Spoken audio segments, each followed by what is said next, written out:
Welcome बच्चों। Are no classes में एक बार फिर से आपका स्वागत है।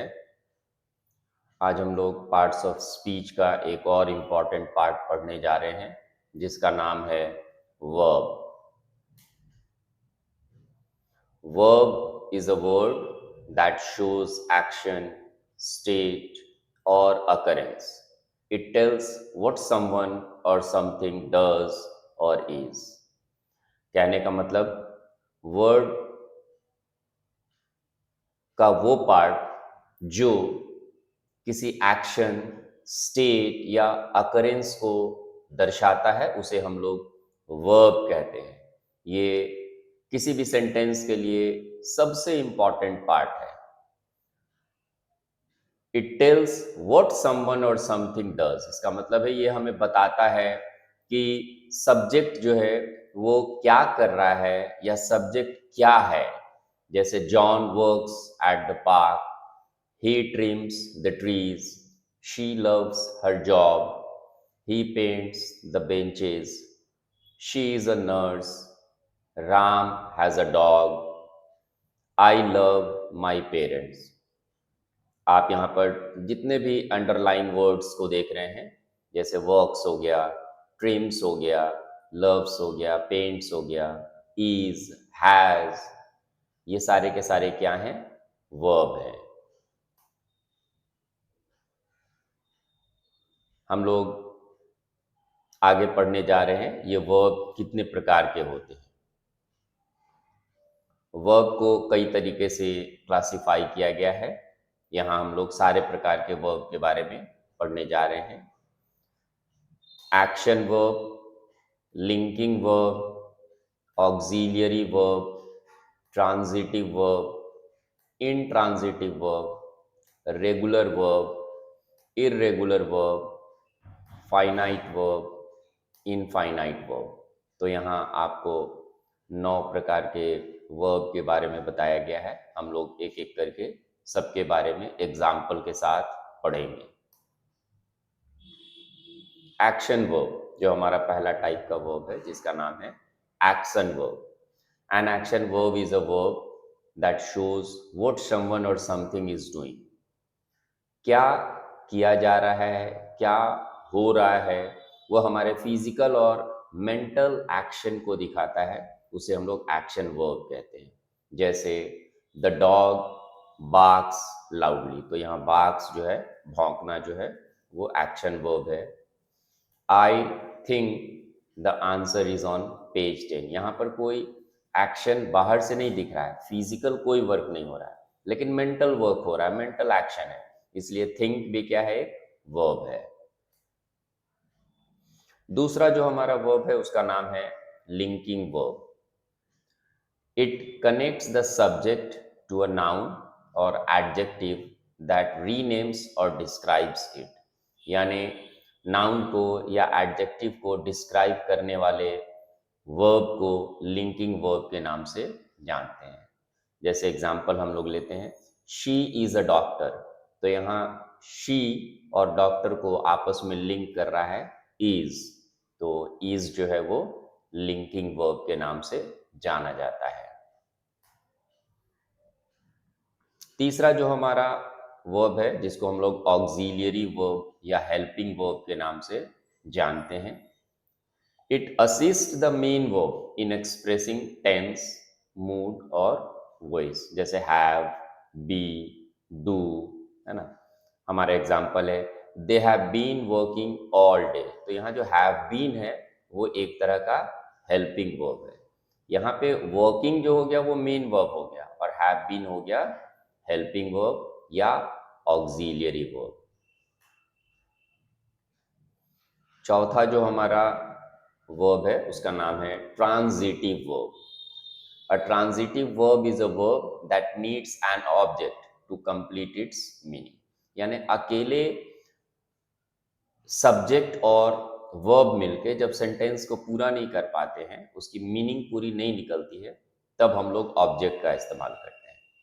तो जिस वर्ब को ऑब्जेक्ट की जरूरत पड़ती है उस वर्ब को हम लोग ट्रांजिटिव वर्ब के नाम से जानते हैं। जैसे ही किक्ड द बॉल, तो यहाँ किक्ड जो हो गया वो ट्रांजिटिव वर्ब है क्योंकि उसे बॉल की जरूरत पड़ी है, बॉल यहाँ पर ऑब्जेक्ट है। इनट्रांजिटिव वर्ब जिसको ऑब्जेक्ट की जरूरत नहीं पड़ती है, जो अपने आप में कंप्लीट हो जाता है, यानी सब्जेक्ट और वर्ब मिलके ही पूरे सेंटेंस को जब पूरा कर देते हैं तो उसको हम लोग इनट्रांजिटिव वर्ब के नाम से जानते हैं। गो, स्लिप, क्राई, लाफ, अराइव, कम, रन, सिट, डाई, राइज, ये सब ऐसे वर्ब हैं जो इंट्रांजिटिव वर्ब है। जैसे बर्ड्स फ्लाइज, तो यहाँ पे जो बर्ड जो उड़ रही है वो फ्लाई अपने आप में ही वर्ब हो गया, लेकिन इसे किसी ऑब्जेक्ट की जरूरत नहीं पड़ी, ये कंप्लीट हो गया। तो फ्लाई जो हो गया वो किस तरह का वर्ब हुआ? इनट्रांजिटिव वर्ब हुआ, क्योंकि इसे ऑब्जेक्ट की जरूरत नहीं पड़ी है। रेगुलर वर्ब ऐसे वर्ब जो पास्ट टेंस या पास्ट पार्टिसिपल में जाकर बदल जाते हैं, उसमें बदलने के लिए हमें डी या ईडी जोड़ना पड़ता है। यानी कुछ ऐसे वर्ब्स होते हैं जिनमें डी और ईडी लगाकर हम लोग उसके पास्ट टेंस और पास्ट पार्टिसिपल में बदल सकते हैं। जैसे वॉक का वॉक्ड हो गया, लव का लव्ड हो गया, तो ऐसे वर्ब को हम लोग रेगुलर वर्ब के नाम से जानते हैं।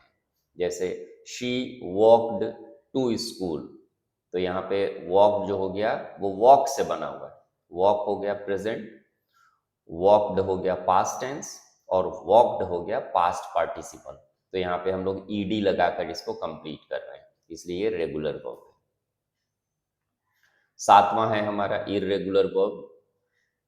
इर्रेगुलर वर्ब इंग्लिश में ऐसे वर्ब को बोलते हैं जिनका पास्ट टेंस और पास्ट पार्टिसिपल वो ईडी और डी लगाकर पूरा नहीं किया जा सकता है, बल्कि उसको पूरी तरह से वो वर्ड ही चेंज हो जाता है। जैसे go, went, gone, see, saw, seen, write, wrote, written, eat, ate, eaten, ये सब कैसे वर्ब हैं? इर्रेगुलर वर्ब हैं, क्योंकि इनका पास्ट टेंस और पास्ट पार्टिसिपल पूरी तरह से बदल जाता है वर्ड के अनुसार, इनमें डी और ईडी लगाने की जरूरत नहीं पड़ती है। तो ऐसे वर्ब को हम लोग इरेगुलर वर्ब के नाम से जानते हैं। जैसे ही एट हिज लंच, तो यहाँ एट हो गया इरेगुलर वर्ब क्योंकि वो ईट से बना है, और इसका पास्ट पार्टिसिपल होगा ईटेन। आठवां है हमारा finite verb. A finite verb is a verb that shows tense, यानी पास्ट टेंस, प्रेजेंट टेंस और फ्यूचर टेंस में ये सब्जेक्ट के नंबर और पर्सन के अनुसार ये अपने आप को बदलता है। ये सब्जेक्ट के नंबर और पर्सन के अनुसार ही चलता है ना। जैसे वो सिंगुलर है या प्लूरल है, फर्स्ट पर्सन है, सेकंड पर्सन है, थर्ड पर्सन है, उसके अनुसार ये क्या करता है? वो अग्री करता है। ऐसे वर्ब को हम लोग फाइनाइट वर्ब के नाम से जानते हैं। जैसे सी सिंग्स वेल, तो यहाँ सिंग्स जो है वो फाइनाइट वर्ब है, क्योंकि वो दिखा रहा है कि हमारा सेंटेंस जो है वो प्रेजेंट टेंस में है और शी के साथ वो अग्री करता है। शी क्या हो गया? एक सिंगुलर हो गया, सिंगुलर पर्सन की बात यहाँ पे हो रही है ना। आई वॉकड टू स्कूल, तो आई के साथ वॉक ने एग्री किया, किसके लिए? स्कूल के लिए, है ना। तो यहाँ पे ये पास्ट टेंस हो गया। डॉग्स बाग, तो डॉग हो गया यहाँ पे नाउन या आप सब्जेक्ट बोल सकते हैं, और यहाँ बाग जो है वो फाइनाइट वर्ब है, क्योंकि ये एक कुत्ता नहीं बल्कि कई कुत्तों के बारे में बात कर रहा है, डॉग्स के बारे में बात कर रहा है। तो प्लूरल फॉर्म के साथ इसने क्या किया? अपने आप को अग्री कर लिया है। जैसे शी पेंटेड द फेंस, है ना, तो पेंटेड हो गया हमारा finite verb.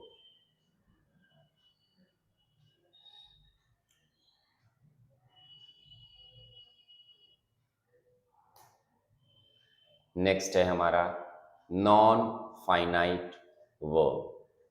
Non finite verb is a verb that does not show tense, person और नंबर, मतलब ये अपने आप को बदलता नहीं है। आप सिंगुलर लें, प्लूरल लें, फर्स्ट पर्सन लें, सेकंड पर्सन लें, थर्ड पर्सन लें, ये बिल्कुल इंडिपेंडेंट रहता है, इसको अपने अंदर चेंजेस करने की ज़रूरत नहीं रहती है। ये जो नॉन फाइनाइट वर्ब है वो भी 3 प्रकार के होते हैं। अगर हम लोग वर्ब में आईएनजी लगा लेते हैं तो उसको जेरंड बोलते हैं। जैसे स्विमिंग इज़ हेल्दी, तो यहाँ जो स्विमिंग है वो वर्ब है, लेकिन आईएनजी लग गया तो वो नॉन फाइनाइट वर्ब बन गया। कुछ इन्फिनिटिव्स भी होते हैं जिनमें हम लोग वर्ब के साथ जब टू लगा देते हैं, TO2, तो हम लोग उसको इन्फिनिटिव्स कहते हैं। जैसे आई लव टू रीड, तो यहाँ टू रीड जो हो गया वो नॉन फाइनाइट वर्ब है, लेकिन लव जो है वो मेन वर्ब हो गया यहाँ पर। उसी तरह पार्टिसिपल्स भी होते हैं, जैसे हम लोग पास्ट टेंस और पास्ट पार्टिसिपल में बदलते हैं। जैसे द ब्रोकन विंडो, तो यहाँ ब्रोकन क्या हो गया, पास्ट पार्टिसिपल हो गया। तो इस तरीके से नॉन फाइनाइट वर्ब्स जो होते हैं वो 3 प्रकार के होते हैं, जेरंड, इन्फिनिटिव्स और पार्टिसिपल्स। इसका एग्जाम्पल हम लोग देख लेंगे। I want to go to store, तो यहाँ टू गो लग गया, इसलिए क्या हो गया, to go non finite verb है, लेकिन इसका मेन वर्ब यहाँ पर वॉन्ट ही है।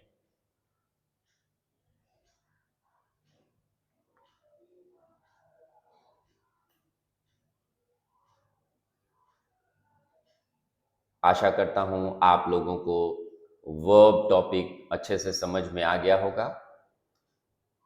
आप लोग वीडियो को लाइक करते रहें, सब्सक्राइब करते रहें। आने वाले समय में आप लोगों को पार्ट्स ऑफ स्पीच के बाकी पार्ट्स का वीडियो भी जल्दी ही मिल जाएगा। Thank you.